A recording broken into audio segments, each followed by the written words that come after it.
Pending ప్రాజెక్టులను సాధించడమే లక్ష్యంగా మంత్రి లోకేష్ ఢిల్లీ టూర్ కొనసాగింది.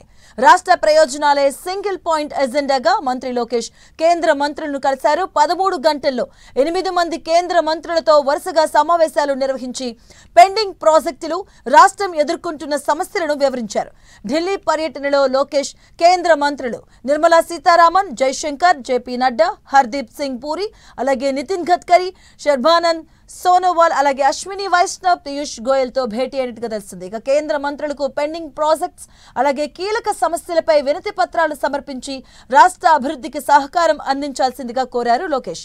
పనిలో పనిగా పార్లమెంటరీ పార్టీ నూతన కార్యాలయానికి వెళ్లి కొత్తగా ఎన్నికైన ఎంపీల్లో స్ఫూర్తి నింపారు. రాష్ట్రం ఎదుర్కొంటున్న సమస్యలపై నిరంతరం కేంద్ర మంత్రులు వెంటపడాలి అంటూ ఎంపీలకు దిశానిర్దేశం చేశారు. ఇక ఖరీఫ్ సీజన్ లో రైతులు ఎదుర్కొంటున్న ఎరువుల సమస్యను ఎరువులు, రసాయనాల శాఖల మంత్రి జేపీ నడ్డా దృష్టికి తీసుకువెళ్లారు లోకేష్. వ్యవసాయ పనులు ముమ్మరంగా కొనసాగుతున్న నేపథ్యంలో ఎరువుల కొరత తీవ్రంగా ఉందని, వెంటనే రాష్ట్రానికి అవసరమైన ఎరువులను కేటాయించాలని విన్నవించారు. దీనిపై వెంటనే స్పందించిన కేంద్ర మంత్రి జేపీ నడ్డా ఈ నెల 21 నాటికి ఏపీకి 29,000 మెట్రిక్ టన్నుల ఎరువులు పంపి సమస్య పరిష్కరిస్తామని హామీ ఇచ్చారు. ఆ తర్వాత పీయూష్ గోయల్ ను కలిసిన లోకేష్ ఏపీలో జీడి, మిర్చి, మామిడి బోర్డుల ఆవశ్యకతను కేంద్రం దృష్టికి తీసుకెళ్లడంలో సఫలీకృతమయ్యారు.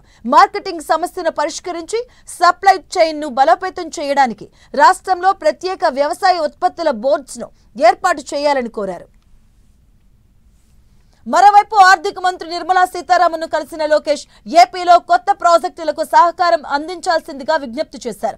అనంతరం కేంద్ర విదేశాంగ శాఖ మంత్రి జైశంకర్ తో భేటీ అయిన లోకేష్ ఏపీ నుంచి వివిధ దేశాలకు వలస వెళ్లే కార్మికుల సమస్యలను వివరిస్తూ వారి సంక్షేమం, భద్రత కోసం ప్రవాస భారతీయ బీమా యోజన వంటి పథకాలను విస్తరించాలని, వారి సమస్యల పరిష్కారం కోసం రాష్ట్రంలో ప్రత్యేక విభాగాన్ని ఏర్పాటు చేయాలి అని కోరారు.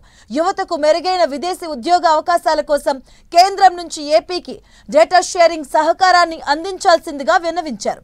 రాష్ట్రంలో సుమారు 35,000 మందికి ప్రత్యక్ష, పరోక్ష ఉద్యోగాలు లభించే బీపీసీఎల్ రిఫైనరీ నిర్మాణ పనులను త్వరగా పూర్తి చేసేలా చొరవ చూపాల్సిందిగా కేంద్ర పెట్రోలియం శాఖ మంత్రి హర్దీప్ సింగ్ పూరికి విజ్ఞప్తి చేశారు. మరోవైపు అమరావతి అనుసంధాన రోడ్డు మార్గాలైన హైదరాబాద్ గొల్లపూడి NH65, కానూరు, మచిలీపట్నం రోడ్ల విస్తరణ పనులను సత్వరమే చేపట్టాల్సిందిగా నితిన్ గడ్కరీని కోరారు.